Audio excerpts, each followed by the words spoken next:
ketika Nabi meruqyah, kata Aisyah, terkadang meniup dengan air ludah dan meniup tanpa air ludah, dua-duanya boleh, tergantung kondisinya. Baca ayat tiup boleh, atau baca ayat sekedar mengeluarkan ludah kecil juga boleh. Ini boleh, bagian daripada sunnah Nabi SAW. Nah, saya tahu diusap ke seluruh badan. Nah, ini dianjurkan ke seluruh tubuh. Dan nanti setelah ke seluruh tubuh berulang-ulang, kemudian difokuskan di daerah tertentu yang kita rasakan. Andaikan di perut, berarti fokus di perut. Andaikan di tangan yang sering ngilu, fokuskan di tangan, tepuk, tiup, nah keluar. Nah, perlu diingat ketika meruqyah mandiri, usahakan ada kata-kata ukhruj ya aduwallah. Karena Nabi mengucapkan seperti itu, keluarlah wahai musuh Allah. Berarti menunjukkan bahwa yang tinggal di badan kita ini adalah musuh Allah. Ya aduwallah, wahai musuh Allah. Berarti syaitan yang tinggal di badan termasuk musuh Allah, maka keluar. Nah, kemudian boleh diarahkan keluar lewat muntah. Nanti tekan lewat muntah. Keluar lewat keringat, terkadang jin memanfaatkan keringat. Keluar lewat pipis, diarahkan lewat pipis. Keluar pipis. Keluar tangan, diarahkan, terkadang keluar tangan. Keluar lewat kaki, terkadang nanti usap, maaf. Nah, angkat kaki seperti ini. Nah, terus usap lewat kaki. Nah, itu semua bisa dimanfaatkan.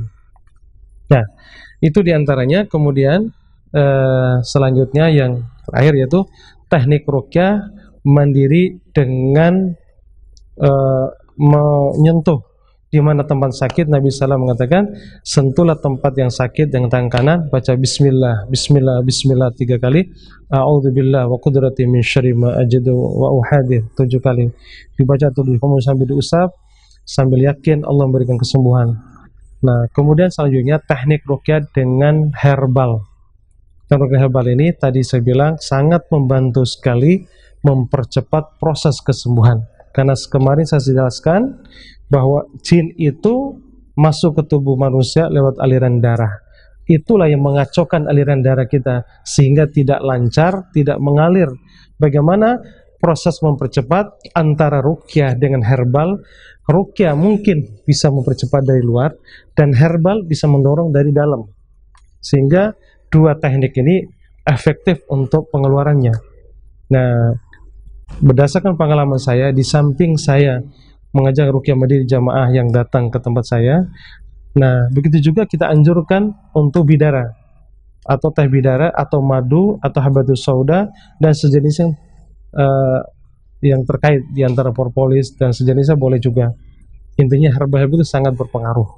Dan insya Allah kalau herbal itu jauh lebih efektif dan lebih maksud saya lebih bermanfaat buat kesehatan ketimbang yang terkadang instan, walaupun terkadang prosesnya butuh proses dibandingkan dengan yang membahayakan kita, obat-obat yang memang membahayakan ginjal kita. Nah, ikhwati fillah azallahu iyakum, itu diantaranya teknik ruqyah mandiri.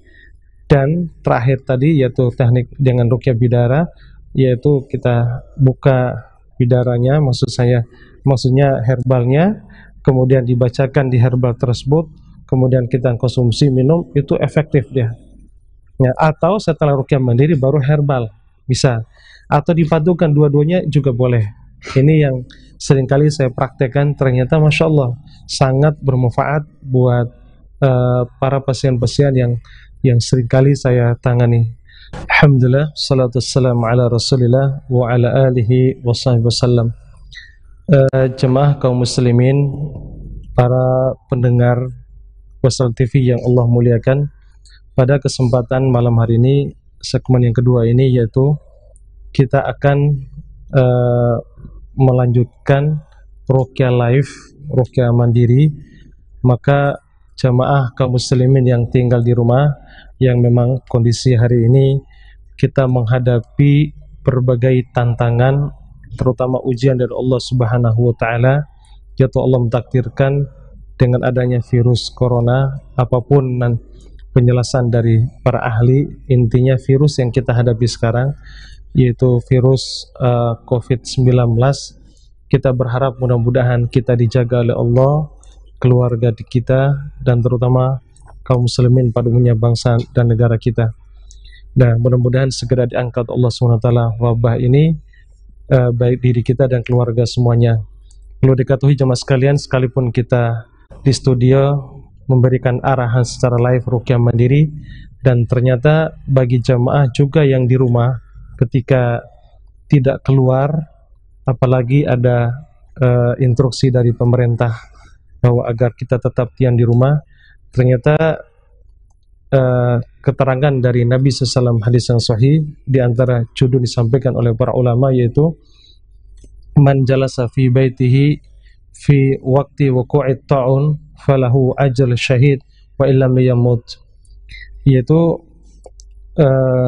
siapa yang tinggal di rumahnya ketika terjadi wabah ta'un, wabah virus apapun yang berkembang di sebuah daerah, maka dia akan mendapatkan pahala sama dengan pahala syahid, sekalipun dia tidak meninggal, hanya duduk di rumah, tidak keluar rumah dalam rangka menjaga diri dan keluarganya tidak kena virus, maka sama dengan pahala syahid.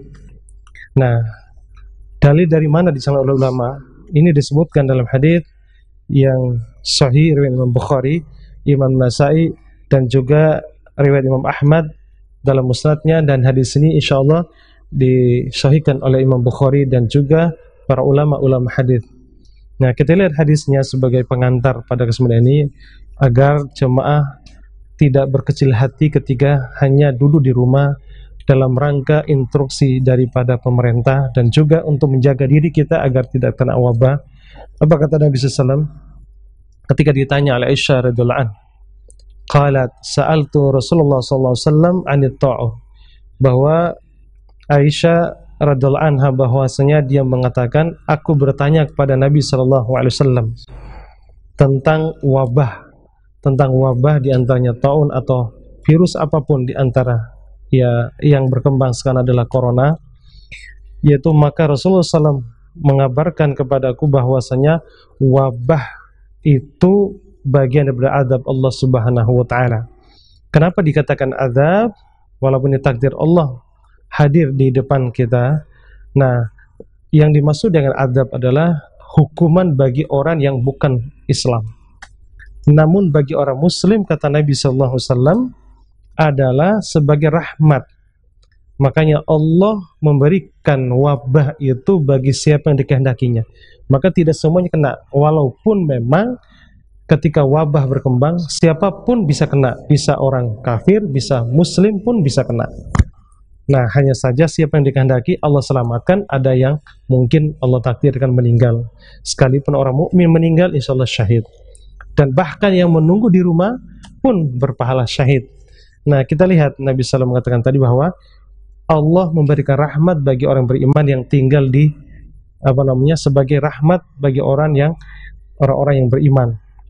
Nah, sehingga Nabi mengatakan tidaklah seseorang ketika terjadi wabah dia tinggal di rumahnya bersabar dan berharap pahala dari Allah Subhanahu wa taala, ia yakin bahwa tidak akan menimpanya kecuali atas takdir Allah.